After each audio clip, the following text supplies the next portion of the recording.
This passage, if you try to capture it into two simple words, we could easily say that it talks about scripture that is indelible, scripture that you cannot wipe out. Of course, we believe that scripture is infallible. That means it cannot fail, and every promise written over there can certainly come true in our life. But it is also indelible because in this passage we just read that heaven and earth will pass away, but not the words of God written in the scripture. There are many things that have come and gone, but scripture has continued to remain constant. I remember one of the great atheists, Voltaire, made this remark that within 50 years, Christianity will pass away from existence. But a few hundred years have gone since Voltaire died, and the scripture continues to stay strong and it has become stronger. So, scripture is indelible, it has got a power of its own. This is one of the reasons I remember I keep asking you people, what did you read in the Bible today? Now, I don't know how many of you have the habit of reading scripture. I'm not talking about the times when you take the Bible and discuss it with the others. I'm talking about the time which you privately spend with God, and that should be every day at least once. And for me, it is the first thing that I do in the morning to read scripture systematically. If I read one chapter today, I would read the next chapter tomorrow, and that way, systematically reading the Bible. And this should be something that is a part of us all. I remember talking to our Subhashan some time back, and I was asking, what is the most important duty of a pastor? He said many things, and he even said that, to teach the Bible. But teaching the Bible uh, is important, true. But more important than that is letting people know that each of us must have the habit of reading scripture. I think during the time when people were getting baptized and during the communion service, I asked this question. I'm going to ask this question always whenever I see you. And the question is, what did you read in the Bible today? Now, why do I do that? Because it's true that I can teach scripture and I will be able to bring out things that most people may not be able to see. And that's because of the amount of time that I spend in studying the text before I can teach it. But the most important thing is this, that I want each of my church members to have the systematic habit of reading scripture on their own, because God will grant you the wisdom and God will grant you the strength for each day. And that's exactly what we were reading in today's scripture portion. Now, I would like to tell you that in the ancient days, this practice was not there of reading scripture. Scripture was not available also to all people. Today, we have the Bible available to all of us. But in the ancient days, the Bible was not available, and scripture was not available in a language which people could read or understand. It was only in the Latin language. And the Catholic Church dominated this scenario over here. So only the Catholic priests and people who were given the license would teach the scripture, and the common person could not read scripture because they did not know Latin.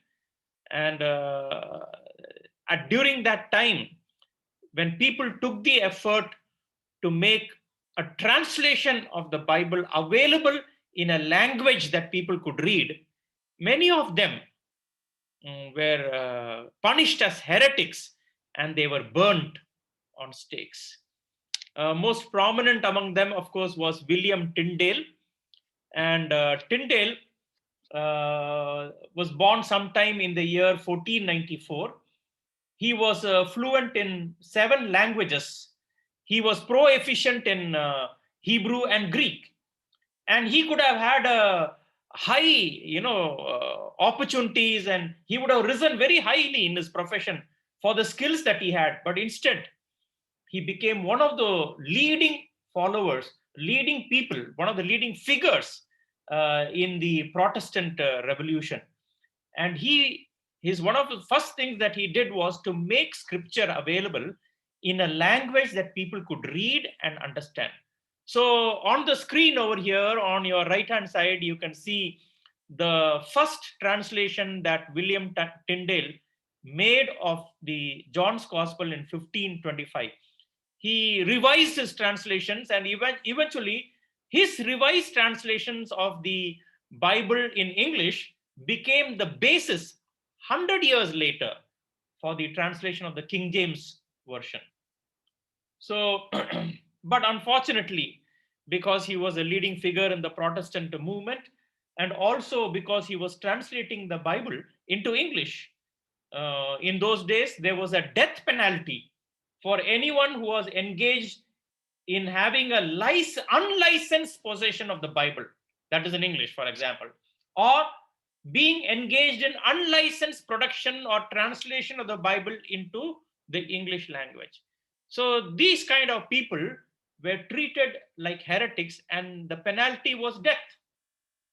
Somehow, I don't want to go into the details, but you can go and look up the details if you want on Google or Wikipedia. But the point that I want to make over here is this: that in around August 1536, he was captured, and then the court processes took their time, and finally in October, I think, 1536, he was bound to a beam with an iron chain and also a rope, and the rope was also additionally put around his neck, where the noose was tightened, and finally, of course, the wood that was piled at his body was set ablaze, and William Tyndale became one of the early martyrs of the Christian faith, for promoting the true faith in Christ and for making scripture available in a language that could be read and understand. So today, you and I have the Bible so easily accessible and readily available in our hands, but we don't realize the kind of sacrifice that has gone behind it. And the sacrifice was only for this one reason, that today you and I can every day read the scriptures at least once, before we begin our day, before we do anything else, before we talk to somebody, before we discuss anything with someone, having private time with God. That's the reason why we are also, lucky to have, or blessed to have, the scripture in our hands. Now, when we read the text of the scripture, it says in the 17th verse, "Now do not think that I have come to abolish the law or the prophets. I have not come to abolish them, but to fulfill them." There are about 324 messianic prophecies about Jesus in the Old Testament. And each and every one of them have been accurately fulfilled as we see it in the New Testament. So Jesus was not abolishing the Old Testament. He often spoke of them being fulfilled in him. In fact, if we read other passages like passages like Matthew 26 and verse 54, Mark 14 and verse 49, Luke 18 and verse 31, we see about Jesus being himself as the fulfillment of the prophecies of the Old Testament. So you see, Jesus didn't come to abolish them. And in fact, we should not assume that the New Testament abolishes the Old Testament. In fact, the New Testament fulfills everything that is there in the Old Testament. We believe in what is called as the progressive revelation of God. I mean, God did not reveal everything in the beginning. The revelation of God was step by step, and it was progressive. And the complete revelation about who God is and what he expects and wants from us is seen in the embodiment of Christ. So in Christ, we have the complete fulfillment of what God wants us to be and what God wants the world to be. So the New Testament actually fulfills the Old Testament. And we cannot understand the New Testament without the prophecies and the predictions that are there in the Old Testament. This is what makes the Bible unique. No other book in the world has this, can make this kind of claim, where the prophecies given in the Old Testament have been accurately fulfilled. So that's what Jesus is telling in the 17th verse. Do not think that I have come to abolish the law or the prophets, and I have not come to abolish them, but to fulfill them. So if you look at the language here, I have not come to abolish the law or the prophets. That actually is the way in which the Jewish people look at their Old Testament. The Old Testament was divided into two according to one method, and the method was the first 5 books of Moses was one category, and it was called as the law. And the remaining books of the Old Testament were called as the prophets. And therefore, when we read what Jesus is telling over here, we can see the clear twofold division of the Old Testament. Later on, when we read the Luke's Gospel, I think it is chapter 24 and verse 44 and 45, where it says, where Jesus talks about the threefold division of the Old Testament. But here, in this verse, it's the twofold division of the Old Testament. And by making this division over here, Jesus is encompassing the entire Old Testament. So the point is, the New Testament doesn't abolish the Old Testament, it fulfills the Old Testament. Now, in the next verse, Jesus is saying, for I truly tell you, until heaven and earth disappear, not the smallest letter, not the least stroke of a pen will by any means disappear from the law until everything is accomplished. That means heaven and earth will pass away, but not the words of God, not even the smallest stroke of the pen. Now, in the Greek, actually, what is saying is not even an iota, which some translations put it as not even an iota will be taken away. But actually, if you try to understand what is this iota, iota is the letter I in the Greek. Now, the letter I in the Greek can be used as a letter in a word. But sometimes in the grammar of Greek, if the sentence is in an accusative case, now there are 5 cases, which of course, only if you do higher standards of English, like if you go to MA level or maybe MPhil level, you will learn about cases. And there are 5 cases: genitive case, accusatory case, vocative case, like that. There are dative case. There are 5 cases in grammar. So whenever in the Greek language a sentence is in the accusative case, then we find that the word or the noun will be having an iota underneath the last letter omega. Okay, that tells us that the word is in the dative case. Now, the underneath the letter omega, there will be one small stroke, like a matra. Okay, it will be very small. That was the iota. That is the iota that is being spoken over here. I tell you, until heaven and earth disappear, not an iota, not the least stroke of a pen will disappear from the law until everything is accomplished. So that is talking about the value of the iota.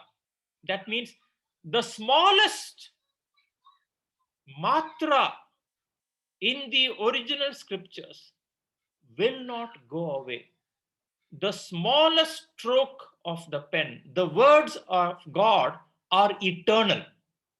Now, there are people, and there have been, countries that have been against Christians, and they have burnt Bibles. For example, Russia, when it was a communist regime, they burnt Bibles, and they burnt Christians, tortured Christians. But Christians did not, take up arms, and they did not become terrorists. They died willingly for their faith. Why? Because they believed in the eternity of God.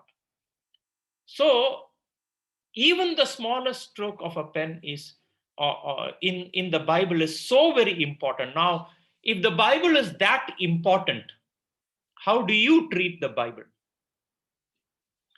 Do you think that the Bible is something that I must put it in my loft and only when somebody comes to talk to me about it, then I will open it and I'll read it? Or do you have the habit of valuing something that is eternal? You cannot belong to an eternal kingdom if you don't every day participate in eternity. And that is what it is saying in the 18th verse. In the 19th verse, when we read, okay, in the 19th verse, when we read, it says, therefore, anyone who sets aside one of the least of these commandments, okay, now, if I remember correctly, in the Old Testament, they had many commandments. And I hope my memory is correct, but there were roughly 613 commandments in the Old Testament. If you look at the 5 books of Moses, the law of Moses, there are 613 commandments. Now, in the 19th verse, it says, therefore, anyone who sets aside one of the least of these commands and teaches others accordingly will be called least in the kingdom of heaven. But whoever practices and teaches these commands will be called great in the kingdom of heaven. Now, one day, when I realized that the Old Testament, the Jewish people, not me, us, the Jewish people, they believe that 613 commandments in the 5 books of Moses are very important and they should be carried out faithfully.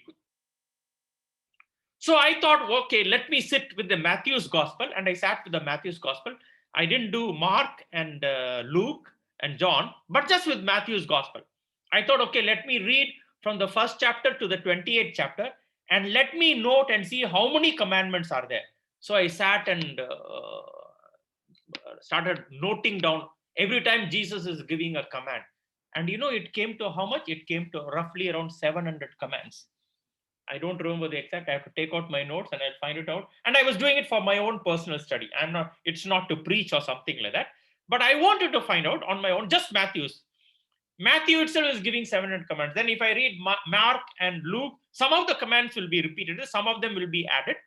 Okay. It would go on. I mean, the number is just unbelievable. And how am I to maintain each and every command?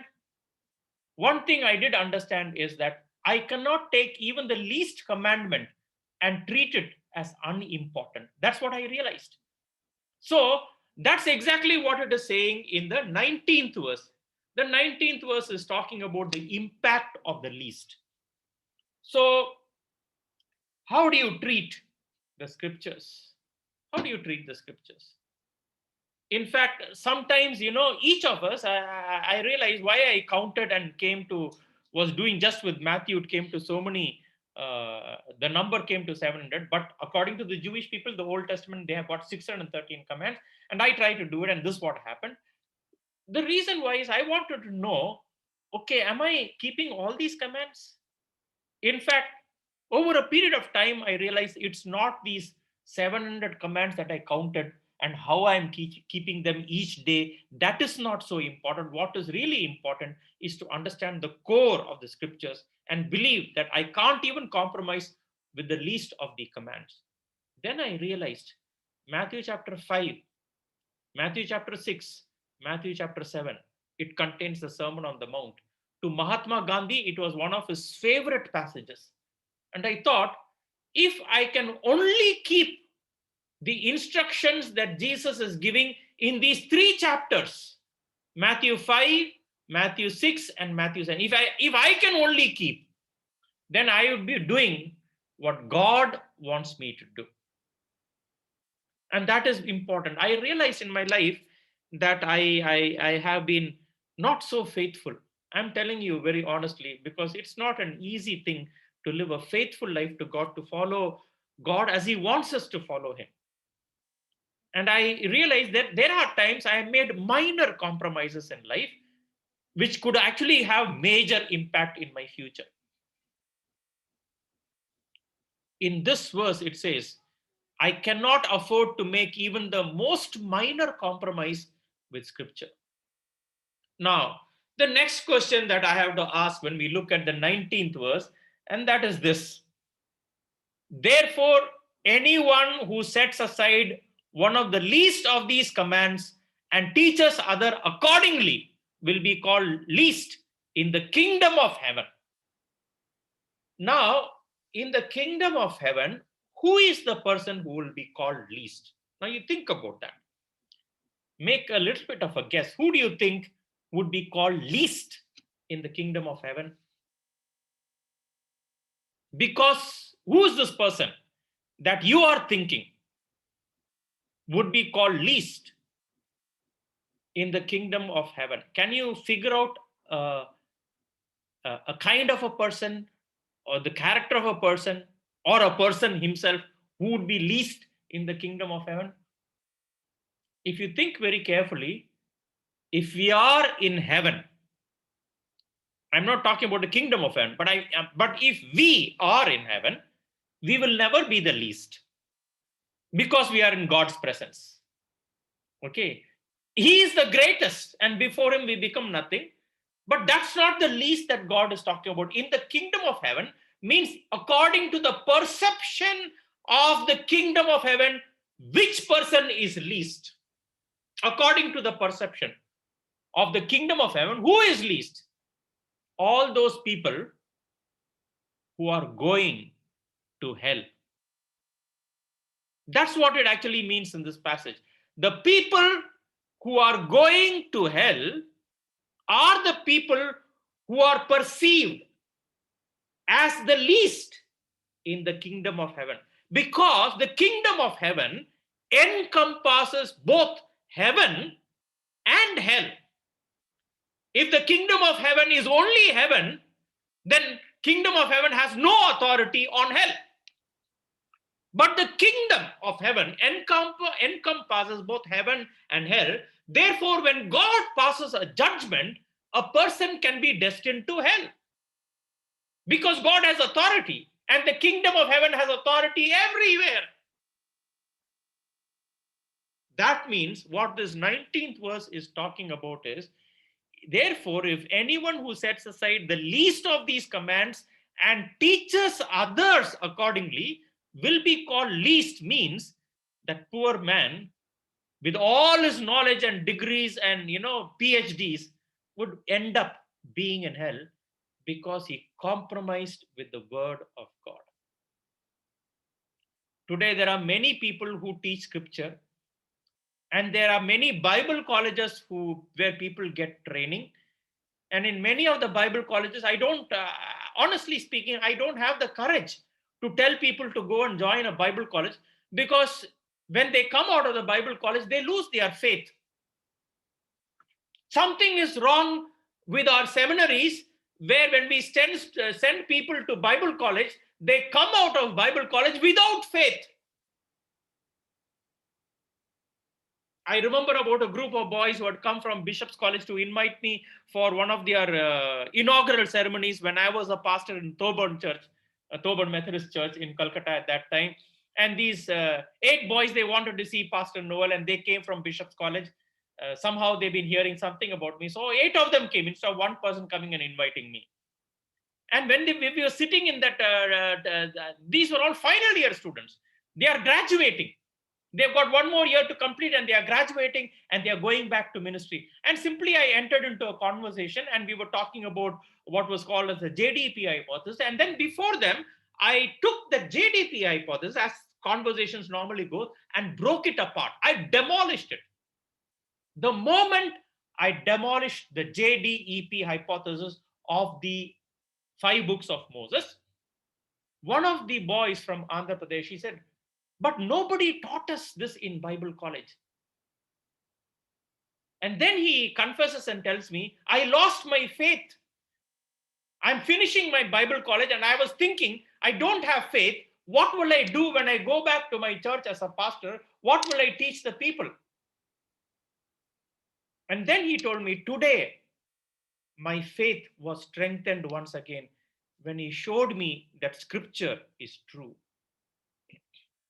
There are Bible colleges who teach the people who come to be trained over there that there are some commandments that are least.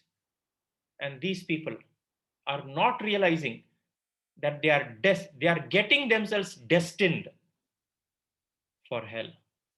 So for you and me, it is so important that we take even the least of the smallest things in the Bible and treat it as one of the greatest things. And when we do that, then God will lift us up. This is why people like Daniel in the Old Testament were lifted up. This is why people like Ezra in the Old Testament were lifted up. Daniel was one who studied the scriptures repeatedly. In Daniel chapter 9, we read about Daniel reading the scriptures and then praying as a result of the reading the scriptures. Let me just read that portion for you from Daniel chapter 9. Okay, I'm reading Daniel chapter 9, and I'm going to read for you the first few verses. In the first year of Darius, son of Xerxes, a Mede by descent, who was a ruler over Babylon in kingdom, in the first year of his reign, second verse, I, Daniel, understood from the scriptures, according to the word of the Lord given to Jeremiah the prophet, that the desolation of Jerusalem would last 70 years. So I turned to the Lord God and pleaded with him in prayer and petition, in fasting and sackcloth and ashes. Now, what is happening over here? He says, I, Daniel, understood from the scriptures. So it's not just reading the scriptures, he understood the scriptures. He was reading the scriptures and understanding the scriptures. How many times do we read the scriptures to understand? And having understood, the third verse tells us, so I turned to the Lord God and pleaded with him. I mean, reading the scripture had pushed Daniel into prayer, and then the prayer is mentioned over there. How do we treat the word of God? Do we consider it least? Many of us, probably we think that the Bible is the least. So we don't even give attention to the Bible that much. Once in a blue moon, we will take it and read it. When somebody comes and want to share the Bible, the pastor comes to the house, so we open the Bible and then we read the Bible. Other time, the Bible has been collecting dust in the loft. Why? Because we are thinking that the written record that God has given us is the least. If you truly value God and if you truly value scripture, you will have the discipline of reading the Bible personally every day. I'm not talking about family prayer. I'm not talking about a time of discussions that you have. I'm not talking about Bible study. I'm talking about your personal time with God. That's what the 19th verse is talking about. Do you think that you don't have time for God? That you would treat it as the least? Treat the scripture as the least and leave it aside? And according to your convenience, if there is time, you will read the scripture. Well, the 19th verse is very scary if you try and understand. It's actually judgment. So we must be very careful of the impact of the least. God's words, even the tiniest iota, can cause great damage in our lives if we ignore the language and the commands of scripture.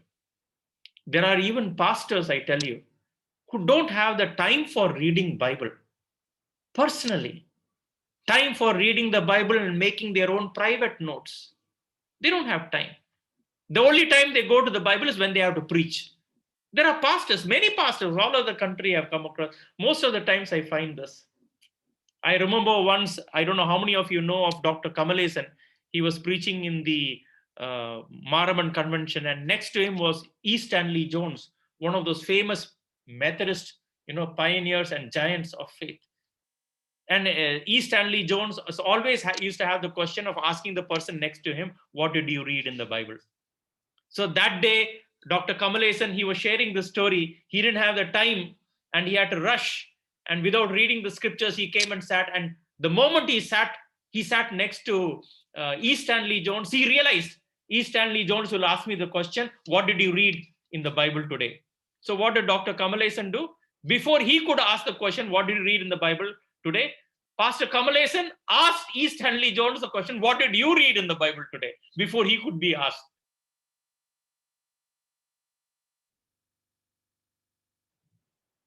What I'm trying to tell you, the importance of reading the scripture every day.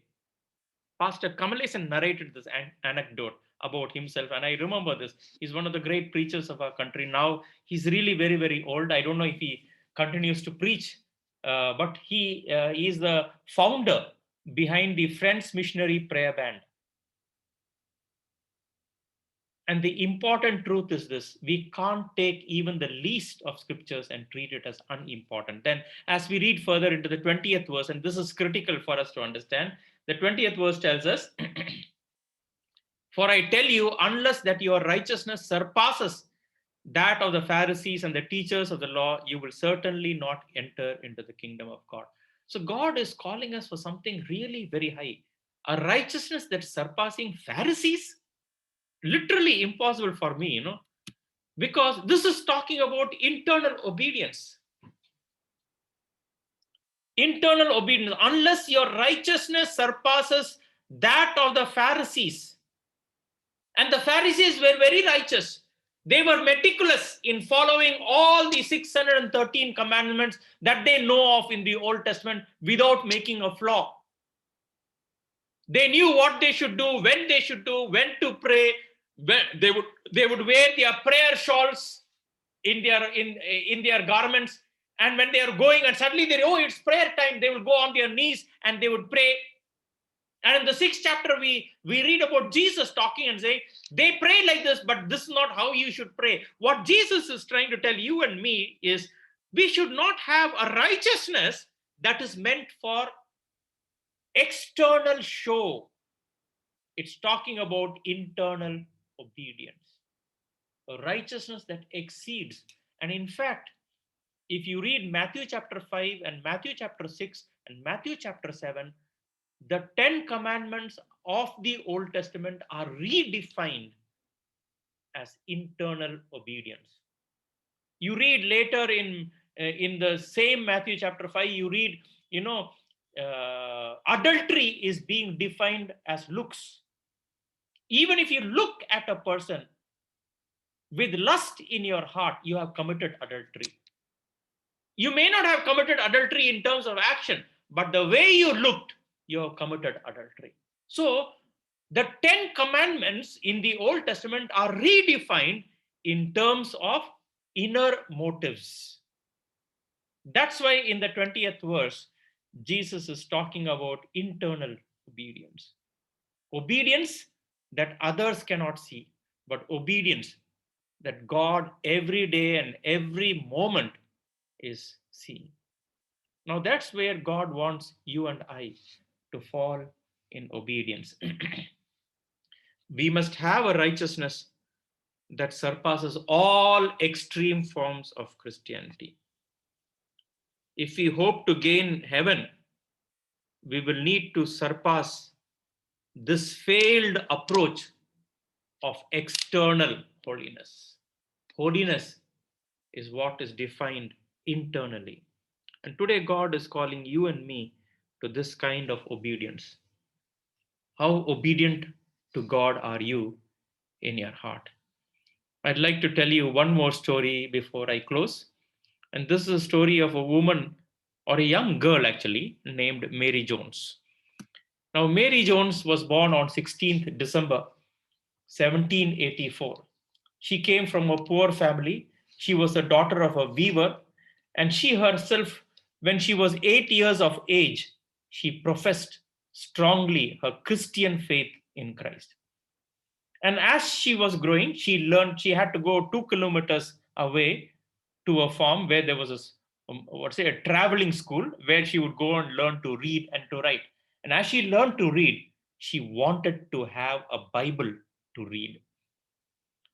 She wanted to have a Bible of her own. In those days, in 1700s, the Bible, everybody could not buy the Bible because it was very costly, very, very costly to buy a Bible. And she was from a poor family.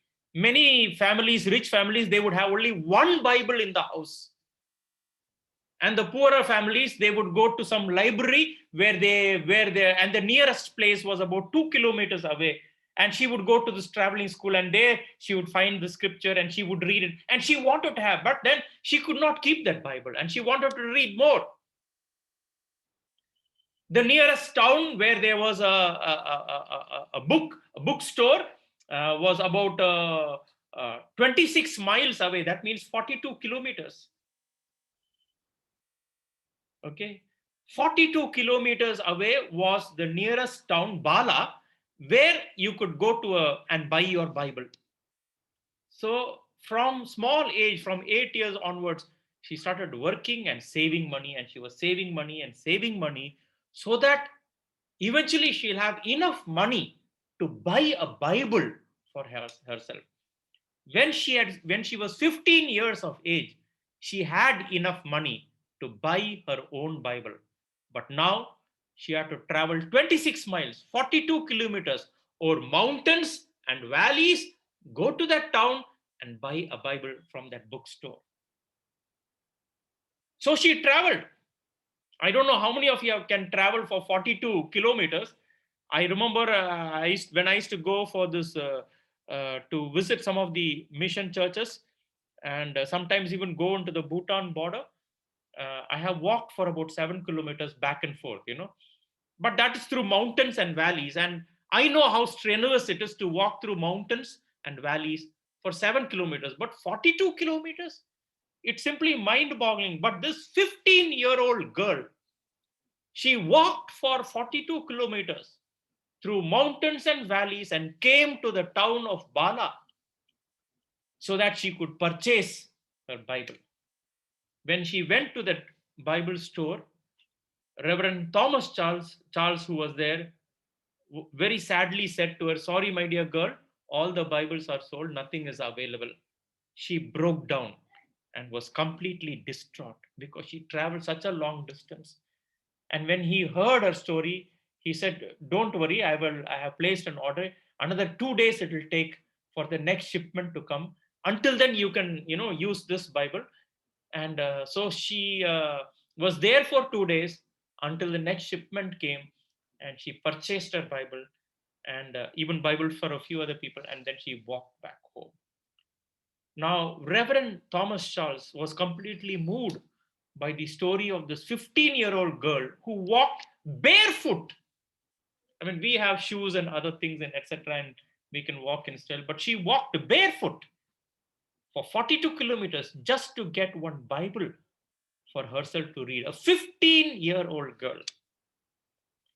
When Thomas Charles was so very troubled with her after hearing her story, that he immediately set up an organization, called people together, got funds and etc., and for making Bibles available for more people so that they would have the scripture in their hand. And this is how, I tell you, this is how the Welsh Bible Society began.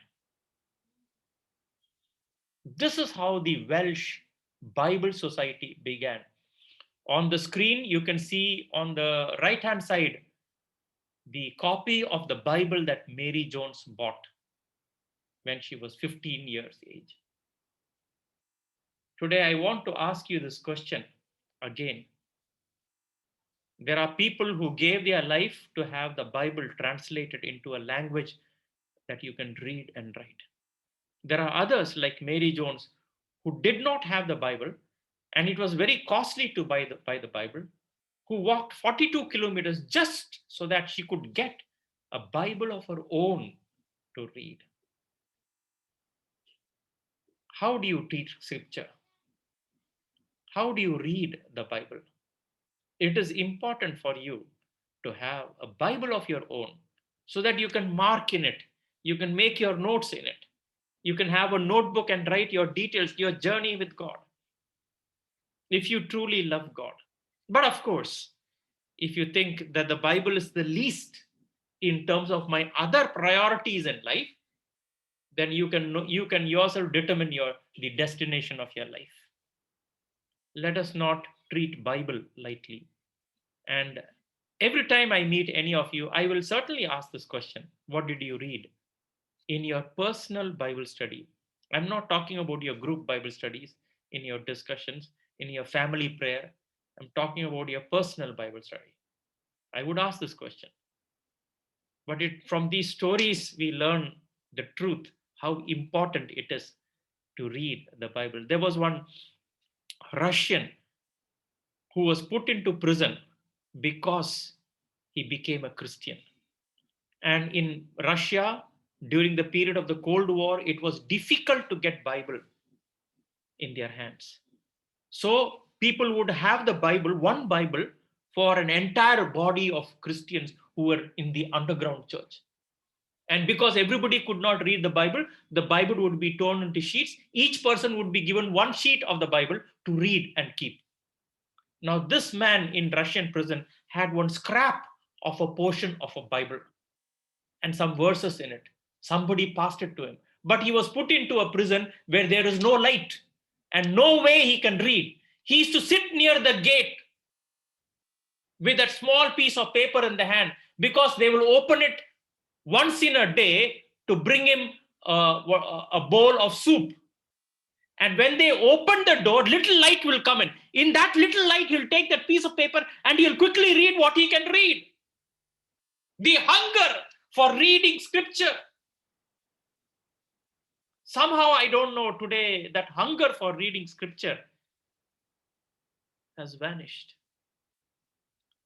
Today, you and I have to determine how we want to spend our time with God.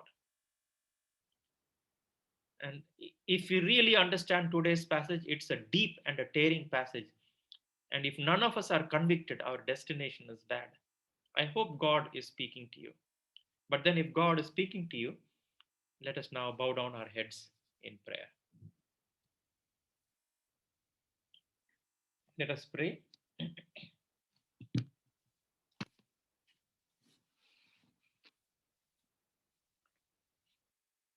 Almighty and everlasting God, who has displayed your love through the written record of Scripture, and in your great mercy, you gave us the privilege to have this record in our own hands. Now, Lord, in your mercy, I pray that you'll kindle our spirits, that we may never fail in reading Scripture with the desire to come closer to you and to follow you in faithful obedience. Grant this request, O Lord, we pray, through Jesus Christ our Lord. Amen.